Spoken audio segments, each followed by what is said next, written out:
Hi everyone, welcome back to my YouTube channel. ನಾ ಇವತ್ತು bread ಉಪ್ಪಿಟ್ಟು ಮಾಡತ್ತೀನಿ. ಅದಕ್ಕೆ ಈರುಳ್ಳಿ ತೊಗೊಂಡಿನಿ, ಕೊತ್ತಂಬರಿ, ಹಸಿಮೆಣ್ಸಿನ್ಕಾಯಿ ತೊಗೊಂಡಿನಿ, ಕರಿಬೇವು,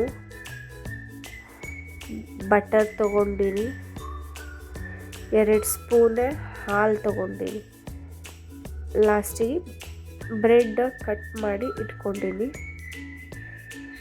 ಈಗ ಗ್ಯಾಸ್ ಮೇಲೆ ಒಂದು ಬಾಣಲಿ ಇಟ್ಟು ಎಣ್ಣೆ ಹಾಕಿನಿ. ಎಣ್ಣೆ ಬಿಸಿ ಆದಮೇಲೆ ಜೀರಿಗೆ ಸಾಸಿವೆ ಹಾಕಬೇಕು. ಜೀರಿಗೆ ಸಾಸಿವೆ ಒಗ್ಗರಣೆ ಬಂದಮೇಲೆ ಹಸಿಮೆಣ್ಸಿನ್ಕಾಯಿ, ಕರಿಬೇವು ಅದೆರಡು ಹುರ್ಕೊಂಡ್ಮೇಲೆ ಈರುಳ್ಳಿ ಹಾಕಬೇಕು. ಈರುಳ್ಳಿ ಬೆಂದಮೇಲೆ ಉಪ್ಪು, ಅರಿಶಿನ, ಸಕ್ಕರೆ ಹಾಕಿ ಚೆಂದಾಗಿ ಮಿಕ್ಸ್ ಮಾಡಬೇಕು.